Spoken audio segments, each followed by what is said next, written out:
etc., pour que la maison devienne saine. Donc, il y a 3 cures qui existent. Il y en a plus qui existent, mais moi, c'est vraiment les 3 cures que j'utilise. Donc, il y a l'extrait de pépins de pamplemousse. Ça se fait sous format de gouttes. Donc, vous mettez 15 gouttes dans votre verre une fois par jour pendant 10 jours.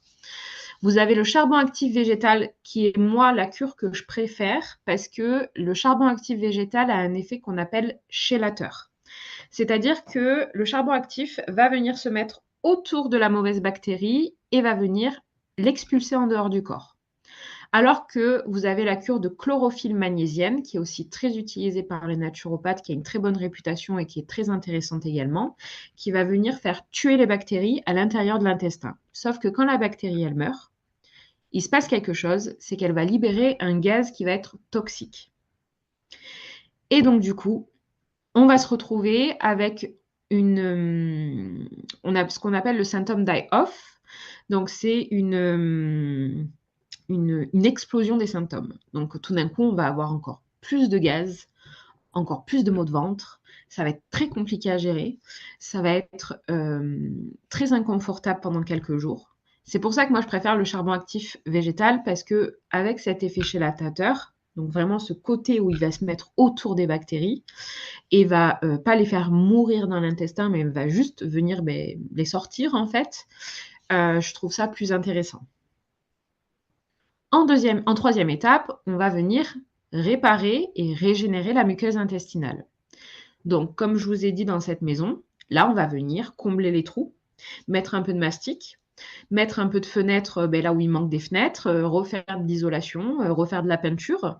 On va faire une jolie maison pour que les probiotiques aient envie d'y rester, aient envie de s'y développer et soient bien dans leur peau et dans leur tête, qu'il n'y ait pas des squatteurs qui viennent les agresser, qu'ils n'aient pas du développement de maladies parce qu'ils ont froid ou ils ont chaud, qu'il n'y ait pas qu'ils ne développent pas des maladies X ou Y parce qu'il y a de la moisissure, il y a des parasites qui viennent les embêter.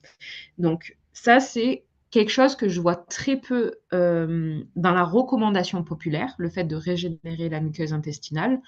On glorifie énormément les probiotiques, on est vraiment là à dire c'est mon Dieu, c'est magique, etc.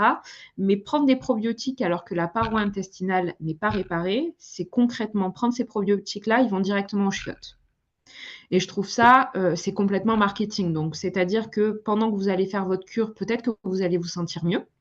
Peut-être que votre consultant va se sentir mieux, va se sentir soulagé, apaisé, parce que malgré tout, il y a quand même des bactéries qui vont rester dans l'intestin. Il va arrêter la cure de probiotiques et 1 mois, 2 mois, 3 mois après, tous les symptômes vont revenir.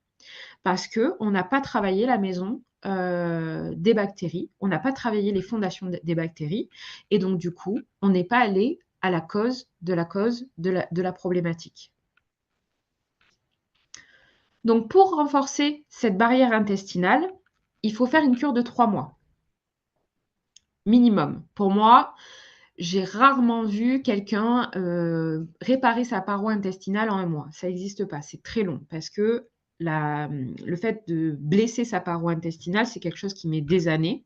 Et pareil, pour réparer sa paroi intestinale et régénérer sa muqueuse, ça met plusieurs mois. Et 3 mois, c'est vraiment le strict minimum.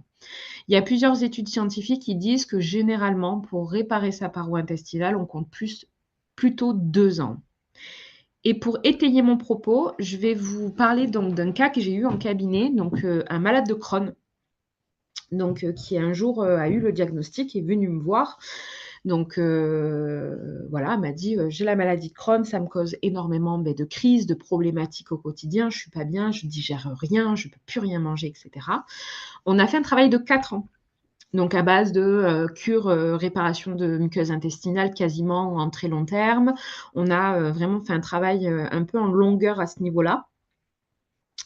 Et ce janvier de cette année, il a fait une coloscopie, donc la coloscopie un peu habituelle pour tous les malades de Crohn, et il était en rémission.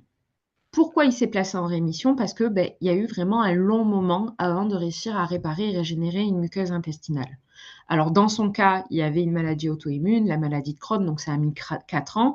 Sur une personne non malade auto-immune, on met en moyenne 1 à 2 ans de réparation de la muqueuse intestinale. Et ça, on peut le faire par plusieurs cures de glutamine et de probiotiques et l'hygiène de vie qui va avec, etc.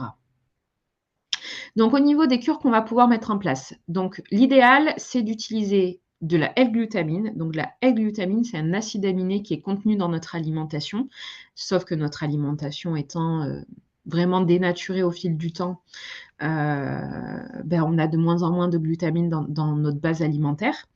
Donc on prend, pour une réparation intestinale, un minimum de 3 grammes par jour.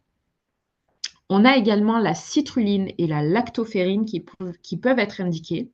La citrulline peut être prise si on ne supporte pas la glutamine. Elle va moins bien réparer la paroi intestinale, mais elle est mieux supportable. Et la lactoferrine peut être prise dans le cas d'anémie. On va faire attention à ce qu'on mange bien du zinc, de la vitamine A, de la vitamine D et des oméga 3 dans notre alimentation. Il n'y a pas forcément la nécessité de mettre en place une complémentation, une supplémentation, mais on peut aller piocher dans les aliments, des aliments riches en zinc, vitamine A, vitamine D, oméga 3. Donc on a le foie de morue, tout ce qui peut être sardines, huîtres, qui vont être très riches en ces vitamines. La vitamine D est dans le soleil, donc l'exposition au soleil qui soit modérée. Hein. On va pas faire la courgette sur la plancha en plein été à midi hein, pendant des heures et des heures, mais voilà, un petit ensoleillement de 15 à 30 minutes par jour en exposant les parties du corps les moins visibles, donc enfin en exposant en fait les parties du corps qu'on expose le moins. Donc le ventre, le dos, les jambes, c'est hyper intéressant pour bien assimiler la vitamine D.